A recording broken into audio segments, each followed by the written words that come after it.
নমস্কার বন্ধুরা, শুভ পৌষ পার্বণ। আমাদের বাড়িতে কি কি পুজো হয়, কিভাবে কি পালন করা হয় সেগুলোই আজকে দেখালাম। এই যে এইগুলি ভোরবেলা অন্ধকার থাকতেই ঘুম থেকে উঠে ফুল দিয়ে, দুবলা দিয়ে, চালের গুঁড়ির গোলা দিয়ে তুলসী তলায়, উঠানে, সমস্ত জায়গায় এগুলি দেওয়া হয়। আপনাদের বাড়িতে কি কি হয় আপনারা কমেন্টে জানাবেন। চালের গুঁড়ির অবশিষ্ট অংশগুলো গাছপালায় ছড়িয়ে দেওয়া হয়। এতে নাকি গাছপালার ফলন ভালো হয়, বৃদ্ধি ভালো হয়। আর সন্ধ্যাবেলায় শুরু হলো পিঠে বানানোর পালা। এই যে আমার শাশুড়ি মা পিঠে বানাচ্ছে।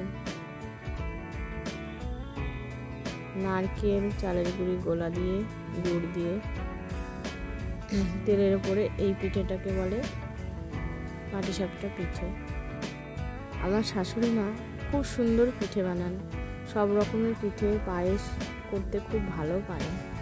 ওনার হাতের পায়েসও খুব সুন্দর। আজকেও পায়েস বানিয়েছেন, কিন্তু সেই ভিডিওটা করা হয়নি। এমনি ভিডিও তোলা আছে, আপনাদের দেখাচ্ছি।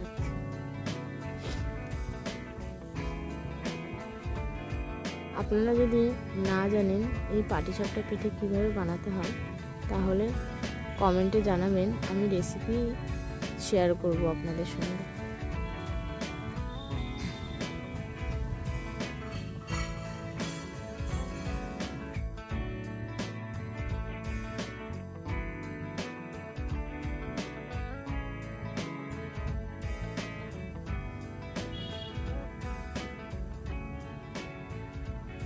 আর এই যে আমার শাশুড়ি মা দাঁড়িয়ে দাঁড়িয়ে পিঠে বানাচ্ছেন।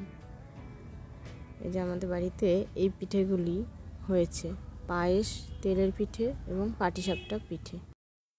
ভিডিওটি কেমন লাগলো কমেন্টে অবশ্যই জানাবেন। আবার দেখা হবে অন্য একটি ব্লগে। আজকের মতন এইটুকু।